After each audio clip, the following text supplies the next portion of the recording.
April 25, 1945. Torgau, Germany. The Elbe River. History tells us this is where the American and Soviet armies finally met, shook hands, and effectively cut the dying Third Reich in half.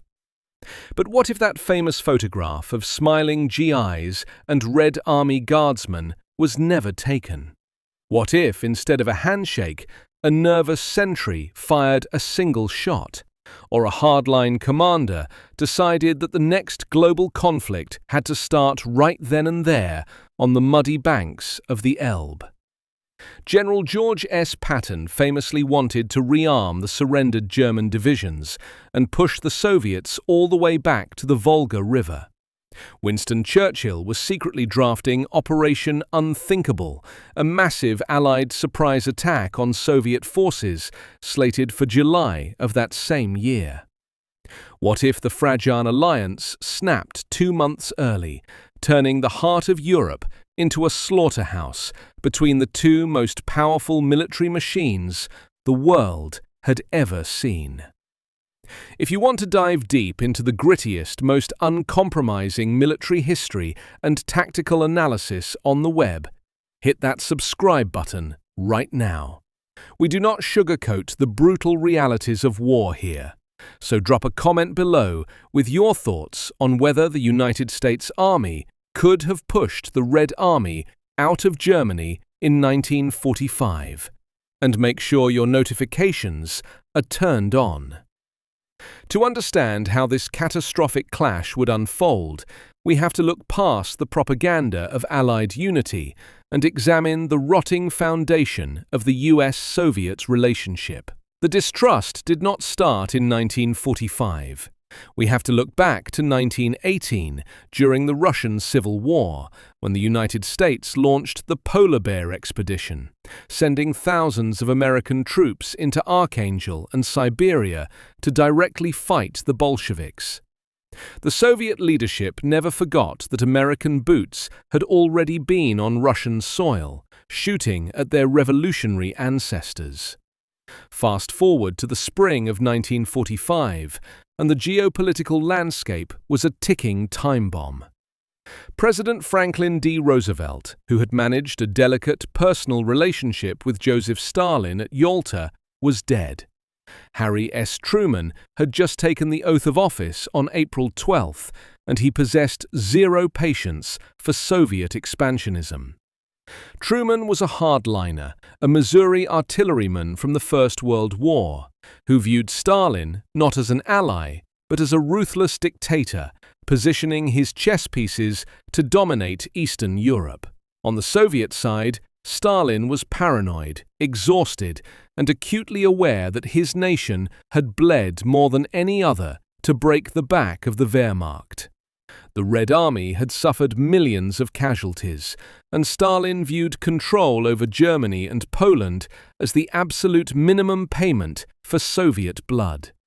So, would the American public, already exhausted by 4 years of global slaughter and still facing a fanatical Japanese empire in the Pacific, actually stomach a sudden pivot to fight their own allies in Europe? Politically, it would have been a nightmare to sell to the folks back home in Ohio or Texas.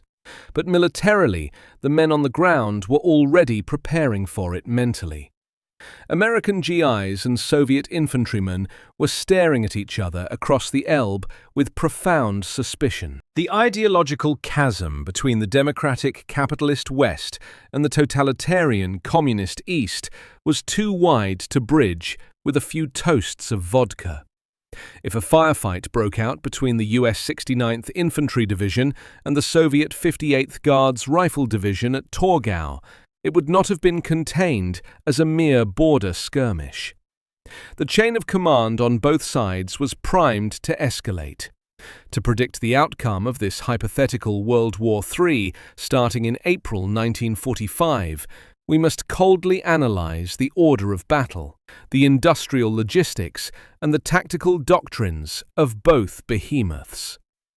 Let us start with the United States Army, specifically General Omar Bradley's 12th Army Group, which was the largest body of American soldiers ever commanded by a single man. By April 1945, the US Army in Europe was a finely tuned instrument of mechanized destruction, operating at the absolute peak of its logistical and tactical capabilities. We are talking about roughly 3 million men spread across the European theatre, backed by an industrial base that was entirely untouched by enemy bombs. The American way of war was built on 3 pillars: mobility, overwhelming firepower, and flawless logistics. Let us look at the armor. The backbone of the U.S. armored divisions was the M4 Sherman, specifically the late-war variants like the M4A3E8, affectionately known as the Easy 8. Weighing in at around 35 tons, the Easy 8 was powered by a 500-horsepower Ford V8 engine, giving it a top speed of nearly 30 miles per hour on roads. It featured the wider HVSS suspension, which drastically improved its cross-country mobility in the soft spring mud of Germany. More importantly, it was armed with the 76mm M1 gun. While the 76mm struggled against the frontal armor of German Tiger and Panther tanks at long ranges, the Americans had recently introduced HVAP, or high-velocity armor-piercing ammunition. A 76mm HVAP round, utilizing a tungsten core, could punch through over 6 inches of rolled homogeneous armor at 1,000 yards. But the Americans were also bringing a new heavy hitter to the party, the M26 Pershing. Weighing 46 tons and armed with a lethal 90mm M3 gun, the Pershing was America's answer to heavy armor. Although only a few hundred were in the theatre by April 1945, they would have been rushed to the front lines the moment hostilities with the Soviets commenced. The 90mm gun on the Pershing could fire a 24-pound armor-piercing shell at 2,800 feet per second, capable of devastating any Soviet tank on the battlefield. However, American dominance was not found in tank-on-tank duels. It was found in the artillery. The Soviets famously called artillery the god of war, but the Americans had automated the priesthood. The U.S. Field Artillery Branch in 1945 was arguably the most lethal and responsive fire support system in human history up to that point. Every American armored and infantry division was backed by battalions of 105mm and 155mm howitzers. The tactical genius of American artillery lay in the Fire Direction Center, or FDC. Unlike the Soviets, who relied heavily on pre-planned massive barrages that took days to coordinate, an American forward observer with a radio could call in a time-on-target, or TOT strike, within minutes. A TOT strike meant that the FDC calculated the flight times of shells from multiple batteries positioned miles apart, coordinating them so that all the rounds impacted the target at the exact same second. Imagine an entire Soviet tank column advancing down a road, and suddenly, without a single warning whistle, the sky tears open and hundreds of high-explosive shells detonate simultaneously right on top of them. Furthermore, the Americans had a secret weapon that the Soviets did not possess: the VT proximity fuse. These fuses contained a miniature radio transmitter and receiver, detonating the shell exactly 50 feet above the ground. This created an inescapable shower of deadly shrapnel that turned open-topped vehicles, infantry in trenches, and unarmored supply trucks into shredded metal and meat.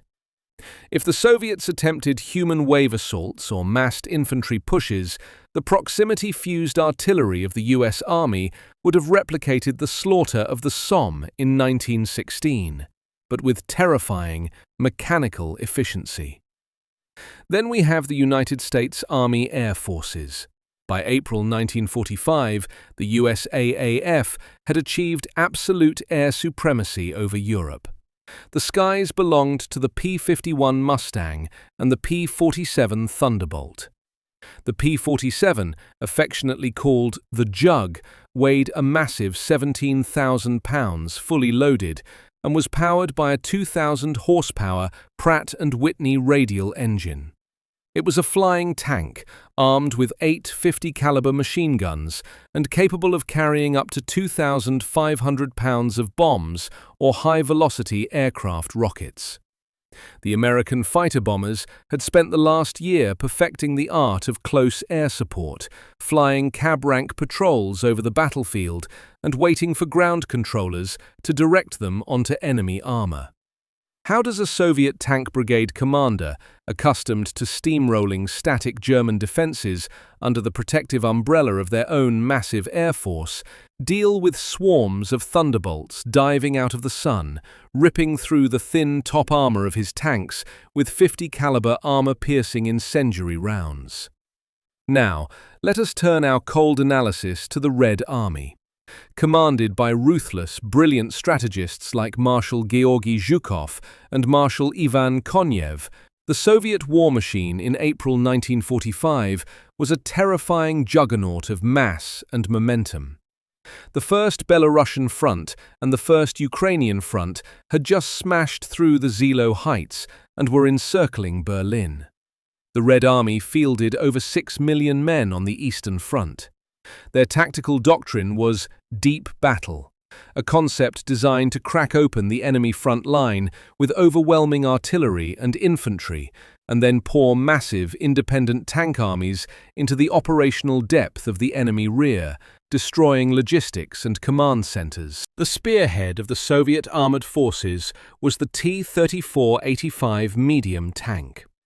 Weighing 35 tons, it was roughly equivalent to the American Sherman, but it featured heavily sloped armor that made it highly resistant to glancing hits. Its 85mm gun was lethal, firing a 20-pound shell that could easily penetrate the frontal armor of a Sherman at combat ranges. The T-34-85 was rugged, mechanically simple, and produced in staggering numbers, with over 22,000 built just in 1944 and 1945. But the real terror for American tankers would be the Soviet heavy tanks, specifically the IS-2, named after Joseph Stalin. The IS-2 was a 50-ton monster designed to break heavily fortified positions and hunt German Tiger tanks. Its frontal armor was 4.7 inches thick, steeply sloped to provide an effective thickness that would bounce standard 76mm American rounds like pebbles. Its main armament was a massive 122mm rifled gun.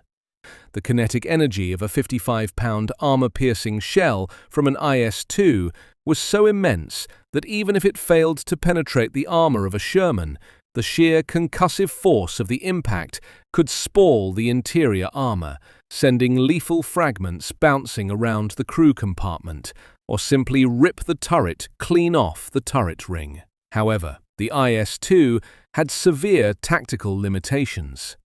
It carried separate loading ammunition, meaning the crew had to load the heavy projectile and the powder charge separately. This resulted in an abysmal rate of fire of about 2 to 3 rounds per minute. In a fast-paced, fluid engagement against highly mobile American armor, the IS-2 would get one shot off before an American tank platoon could maneuver to its flanks and put multiple rounds into its thinner side armor. The Soviet artillery, while lacking the sophisticated radio networks and fire direction centers of the Americans, made up for it in sheer, mind-numbing volume. The Red Army employed artillery divisions, massive formations, whose sole purpose was to obliterate grid squares. They utilized the BM-13 Katyusha rocket launchers, known as Stalin's organs, which could deliver 16 high-explosive rockets in a matter of seconds, blanketing an area with fire and deafening noise. They also relied heavily on direct-fire artillery, dragging massive 152mm howitzers right up to the front lines to blast enemy strongpoints at point-blank range. But here is the critical vulnerability of the Red Army in April 1945, a vulnerability that American intelligence was well aware of. The Soviet Union was bleeding to death. While they had 6 million men on paper, the reality in the rifle divisions was grim. A standard Soviet rifle division was supposed to have around 10,000 men. By the time they reached the Elbe, years of relentless meat-grinder warfare against the Wehrmacht had reduced many of these divisions to barely 3,000 or 4,000 combat-effective troops. They were scraping the bottom of the demographic barrel, conscripting teenagers, old men, and liberated prisoners of war just to keep the ranks filled. They had momentum, they had ferocity, and they had a profound hatred for their enemies, but they were exhausted. Furthermore, we must analyze the logistical backbone of both armies, because amateurs talk tactics, but professionals study logistics.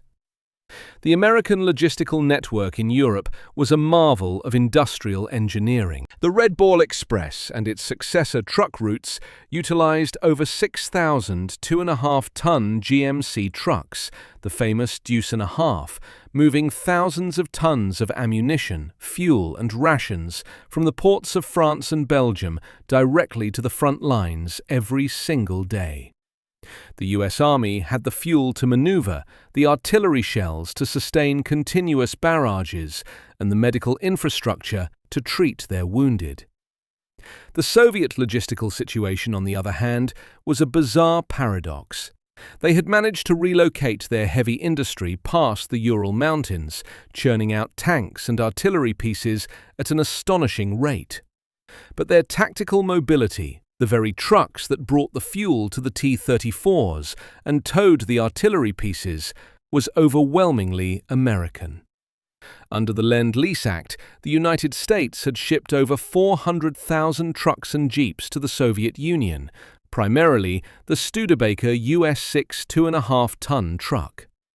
The Red Army's deep battle doctrine was literally riding on American tires.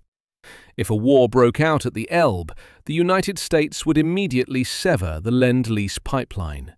The Soviets would have a massive stockpile of weapons, but the moment their Studebakers broke down or ran out of spare parts, their logistical tail would collapse. They would be forced to rely on horse-drawn wagons to supply mechanized tank armies, a fatal flaw when fighting an enemy as mobile and aggressive as Patton's Third Army. We must also consider the terrain and the weather.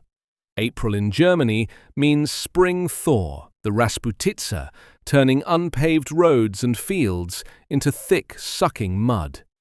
The Elbe River itself was a significant natural barrier, roughly 100 to 150 yards wide in the Torgau sector, with swift currents and muddy banks.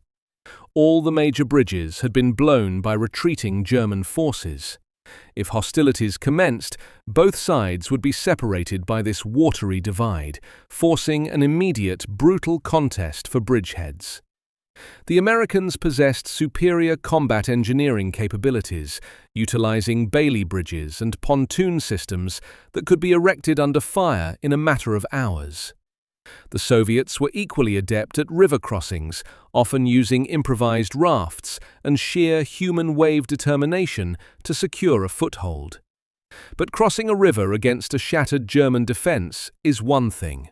Attempting to cross the Elbe into the teeth of American proximity-fused artillery and strafing P-47 Thunderbolts would be a bloodbath on a scale that even the battle-hardened Soviets had rarely seen. So, picture the scene on the morning of the incident. The American 69th Infantry Division has pushed patrols up to the western bank of the Elbe. Across the water, the vanguard of the Soviet 5th Guards Army is taking up positions in the ruined buildings of Torgau. The air is thick with the smell of cordite, burning diesel, and the rotting corpses of a destroyed German nation. An American lieutenant, scanning the opposite bank through his binoculars, sees a Soviet T-34-85 suddenly traverse its turret, aiming its 85mm gun directly at an American M8 Greyhound armored car. A Soviet political commissar, paranoid that the Americans are harboring fleeing SS officers, orders a warning shot to be fired over the heads of the American patrol. The shot echoes across the river valley, a sharp crack that shatters the fragile illusion of the Grand Alliance. In an instant, the nervous, trigger-happy GIs of the 69th Infantry return fire with 30-caliber machine guns and M1 Garands. The Soviet Guardsmen, veterans of Stalingrad and Kursk, who have survived 4 years of hell, do not hesitate or ask for clarification. They open up with DSHK heavy machine guns and anti-tank rifles. Within minutes, the local commanders on both sides, operating under immense stress and pre-existing orders to yield no ground, escalate the engagement. The American lieutenant screams into his SCR-300 backpack radio, calling for immediate fire support. Miles behind the lines, the Fire Direction Center of a 105mm artillery battalion receives the grid coordinates. The firing data is calculated, the lanyards are pulled, and the first volley of American high-explosive shells screams through the sky, slamming into the Soviet positions on the eastern bank. The Third World War has just begun, not with a nuclear flash, but with the muddy, bloody exchange of conventional artillery, setting the stage for a tactical clash that will make the Battle of the Bulge look like a minor skirmish. The deafening roar of that first American 105mm artillery volley slamming into the eastern bank of the Elbe River shatters the silence of the European spring. Within seconds, the muddy earth of Torgau is violently churned into a nightmare of flying shrapnel, pulverized brick, and human remains. The Soviet guardsmen, caught entirely off guard by the sudden ferocity of the American time-on-target strike, dive into the cellars of ruined German buildings. But the Red Army does not retreat, and their doctrine does not allow for hesitation. The Soviet response is immediate, brutal, and terrifyingly loud. A mile behind the Soviet front line, a battery of BM-13 Katyusha rocket launchers, mounted on the backs of American-made Studebaker trucks, elevates their launch rails. With a shrieking howl that tears at the eardrums, dozens of 132mm high-explosive rockets ignite simultaneously. They streak across the sky, leaving thick trails of grey smoke, arcing over the Elbe River, before slamming into the American positions of the 69th Infantry Division. The Katyusha is not a precision weapon. It is an area denial system designed to saturate a massive grid square with concussive force and jagged steel.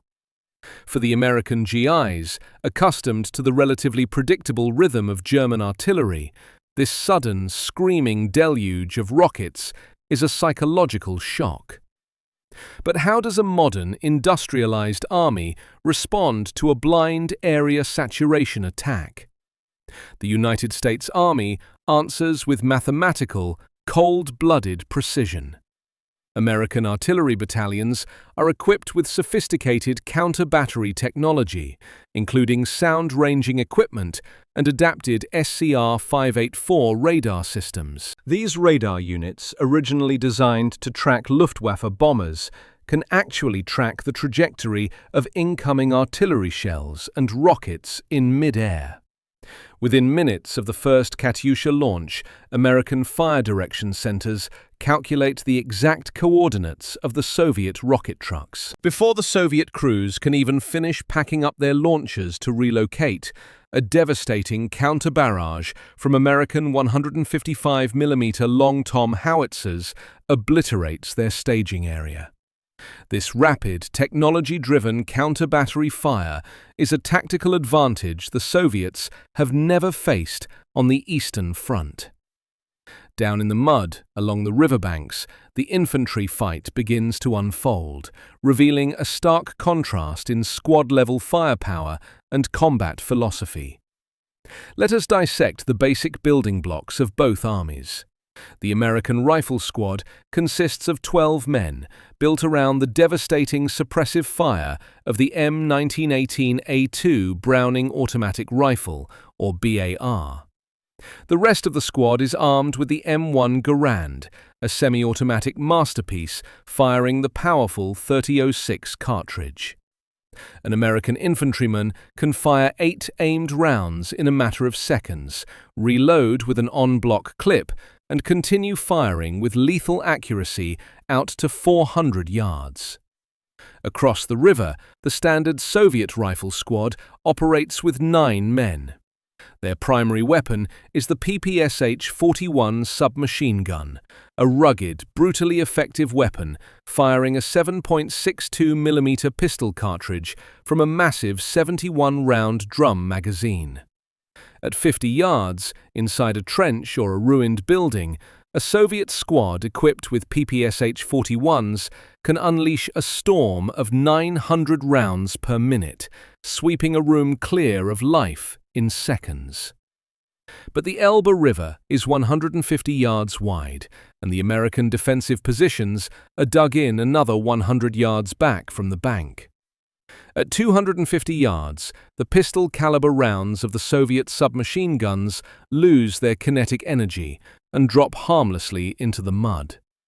The Soviet riflemen, armed with the Mosin Nagant bolt-action rifle, are hopelessly outgunned by the semi-automatic Garands. If you are a Soviet platoon commander ordered to cross an open river against an enemy that can put accurate, rapid rifle fire on your boats from 300 yards away, how do you possibly survive? The historical precedent for this exact nightmare occurred just a year earlier, in January 1944, at the Rapido River in Italy.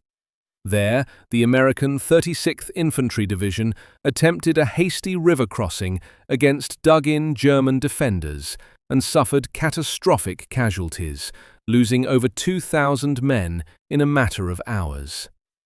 Now, on the Elbe, the roles are reversed, and the Americans hold the defensive high ground. By hour 4 of the engagement, Soviet commanders of the 5th Guards Army, operating under standing orders to maintain relentless forward momentum, launch a hasty crossing attempt. They drag wooden assault boats, canvas rafts, and improvised pontoons to the water's edge under the cover of smoke screens. As the first wave of Soviet infantry pushes into the freezing, swift currents of the Elbe, the American heavy weapons companies open up. They deploy the M1917 Browning water-cooled machine gun, a weapon that can fire continuously for hours without melting its barrel, so long as the crew keeps the water jacket filled and the ammunition belts flowing. Interlocking fields of 30-caliber machine gun fire sweep the surface of the river, turning the Soviet assault boats into splintered coffins. When the smokescreen drifts, American forward observers call in 60mm and 81mm mortar fire directly onto the crossing points. The slaughter on the water is absolute, a grim testament to the lethal geometry of American defensive doctrine. But the Red Army is an entity that absorbs catastrophic losses and simply keeps coming. By hour 12, under the cover of darkness, Soviet combat engineers managed to string a heavy pontoon bridge across a narrower, less defended bend in the river 3 miles north of Torgau. The heavy armor begins to roll across the groaning pontoons. This is where the tactical reality of armored warfare in 1945 comes into sharp, terrifying focus. The Soviets push their heavy assault guns across first, specifically the IS-152, a vehicle the Red Army affectionately calls the Zveroboy, or Beast Killer. The IS-152 is not a tank. It has no rotating turret. It is a massive armored box mounted on an IS tank chassis carrying a gargantuan 152mm howitzer. It fires a 95-pound high-explosive shell. This weapon does not need to penetrate the armor of an American Sherman tank to destroy it. The sheer kinetic energy and explosive overpressure of a 152mm shell striking a Sherman will cave in the hull, shear off the rivets, and liquefy the crew inside through concussive force alone. As dawn breaks on the second day of the conflict, a platoon of American M4A3E8 Shermans moves to intercept the Soviet bridgehead. The engagement takes place in the rolling, muddy farmland on the western bank of the river.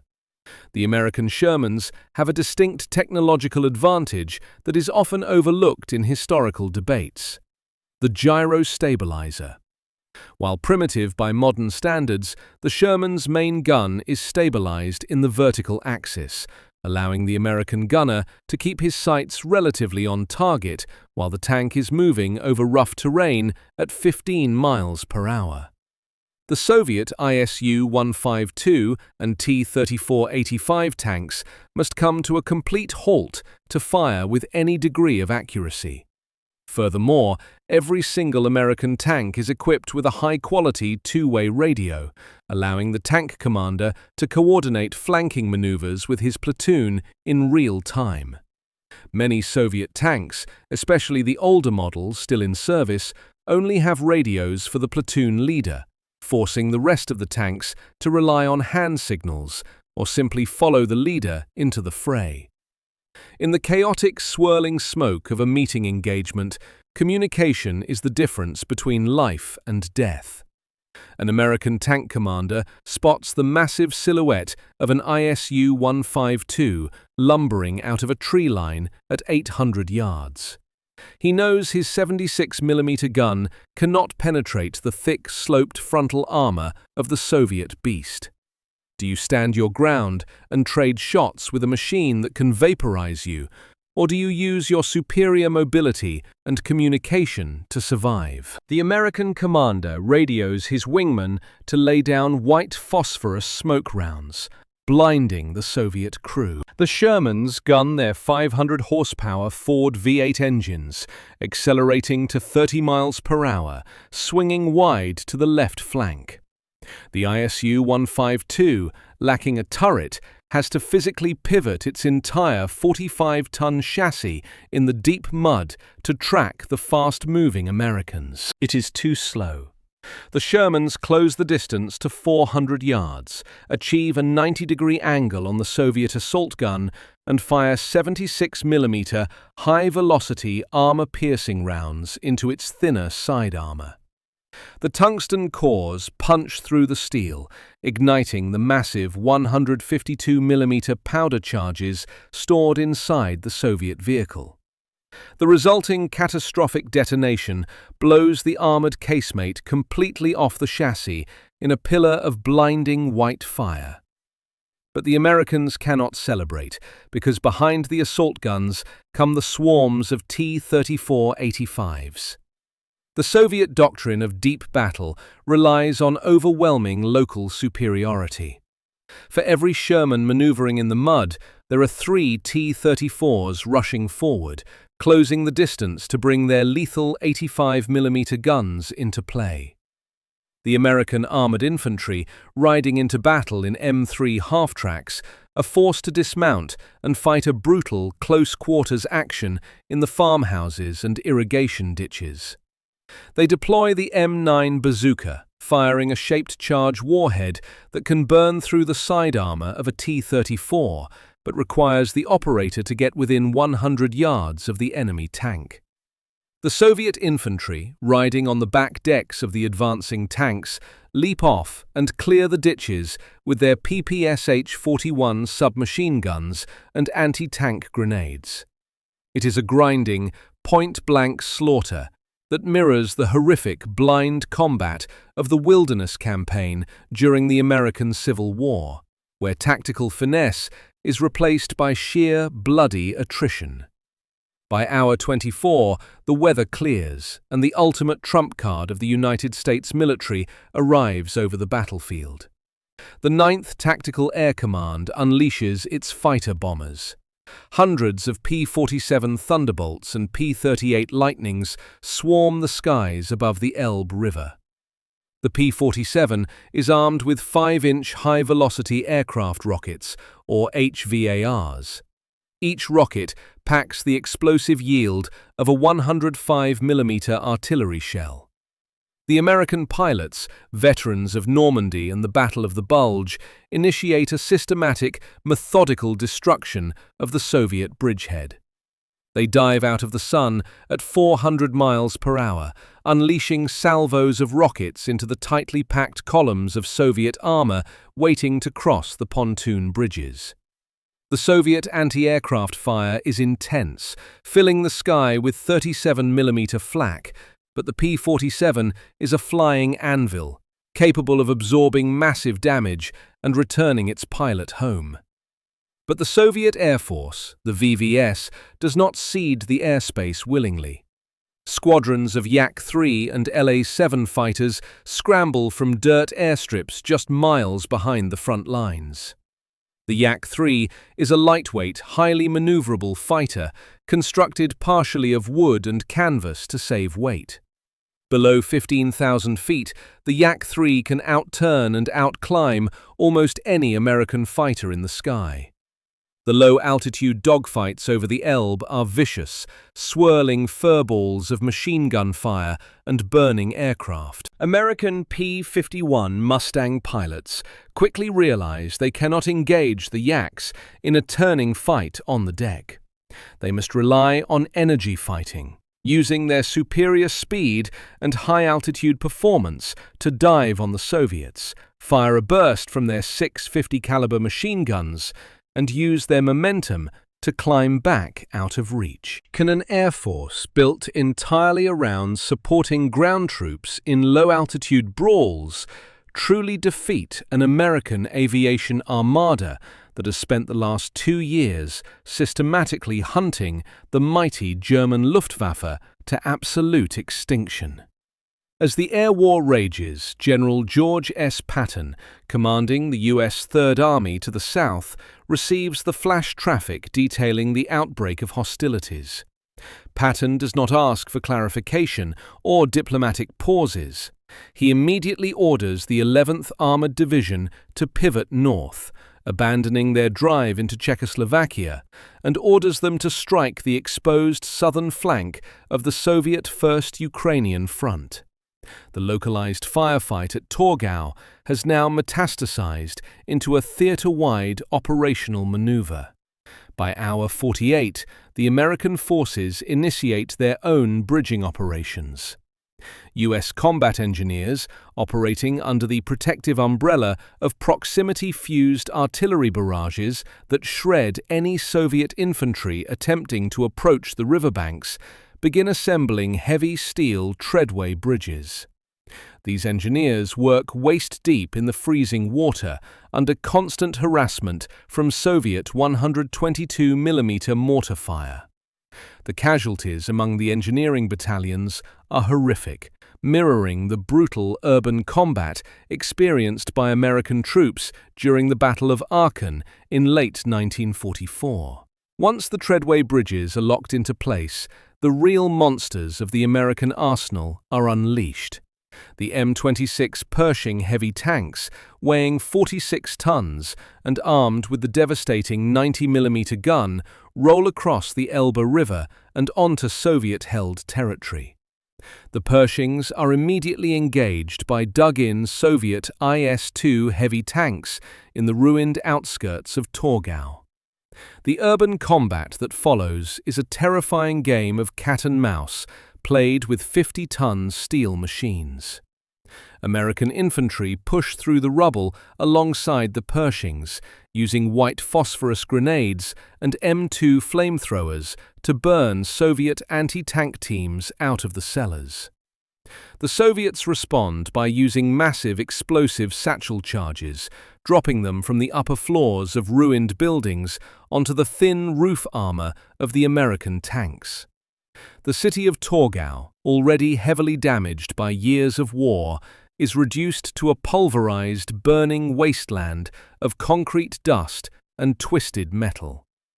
As the smoke rises thousands of feet into the air, visible for dozens of miles in every direction, the tactical reality on the ground begins to shift the strategic calculus in Washington and Moscow. The local commanders have lost control of the escalation. The skirmish has ignited a firestorm, and across the devastated landscape of a conquered Germany, millions of heavily armed, combat-hardened veterans are turning their weapons upon their former allies. The strategic fallout of the tactical bloodbath at Torgau would ripple outward with terrifying speed, transforming a localized firefight into a continental slaughterhouse. To understand how this catastrophic Third World War would ultimately be decided, we have to strip away the battlefield romanticism and look at the cold, hard mathematics of industrial warfare. The ultimate lesson of a US-Soviet clash in 1945 is that military mass is an illusion if it cannot be fed, fueled, and replaced. The Red Army possessed an overwhelming numerical superiority in infantry and armored chassis on the European continent. But a tank without diesel is just a steel pillbox, and an artillery piece without shells is just a heavy piece of scrap metal.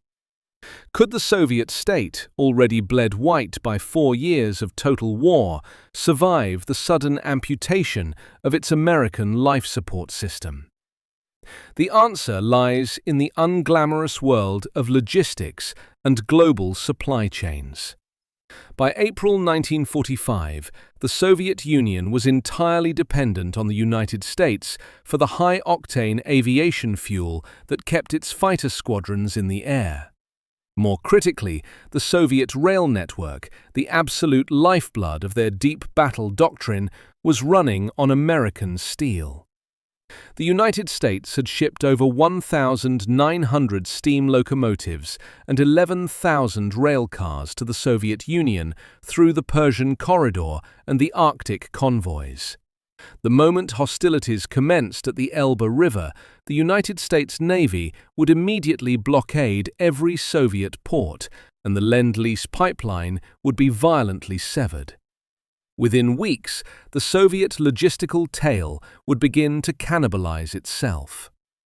Marshal Zhukov's massive tank armies, operating deep in German territory, would find their supply lines paralyzed as American-made locomotives broke down without spare parts, and American-made Studebaker trucks ran out of tires and fuel. We can compare this logistical strangulation to the American Civil War, specifically General Ulysses S. Grant's Overland Campaign in 1864. Just as Robert E. Lee's Army of Northern Virginia possessed brilliant tactical commanders and ferocious veteran infantry, they were ultimately ground into dust because the industrialized North systematically destroyed their ability to resupply and replace casualties. The Red Army in Germany would face the exact same grim reality against the United States Army. While the Soviets starved for fuel and ammunition, the American logistical juggernaut would only accelerate. The United States possessed an industrial base that was completely untouched by enemy bombers, churning out thousands of aircraft, tanks, and artillery shells every single day.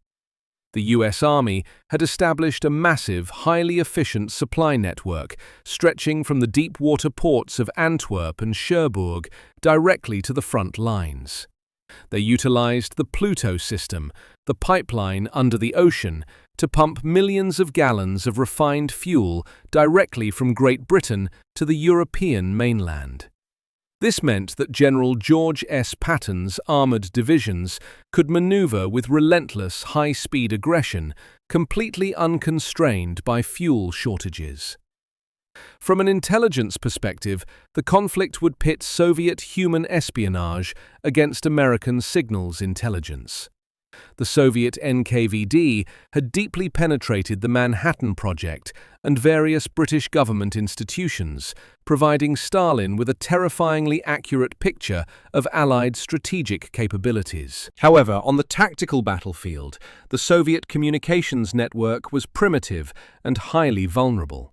Many Soviet tank platoons communicated via unencrypted radio transmissions or even signal flags. The Americans and the British, possessing the combined brilliance of the Ultra and Magic code-breaking programs, would pivot their massive signals intelligence apparatus to intercept and decipher Soviet radio traffic. American commanders would know the exact staging areas, attack times, and logistical vulnerabilities of Soviet divisions before the Red Army even crossed their line of departure. This intelligence dominance would allow the US Army Air Forces to unleash a campaign of aerial annihilation. We must consider the strategic bomber fleets. While the tactical fighters like the P-47 Thunderbolt tore up Soviet armor at the front, the heavy bombers would systematically erase the Soviet rear echelons. Thousands of B-17 Flying Fortresses and B-24 Liberators, which had spent years turning German cities into fields of ash, would immediately redirect their payloads onto Soviet rail yards, bridge crossings, and supply depots in Poland and eastern Germany.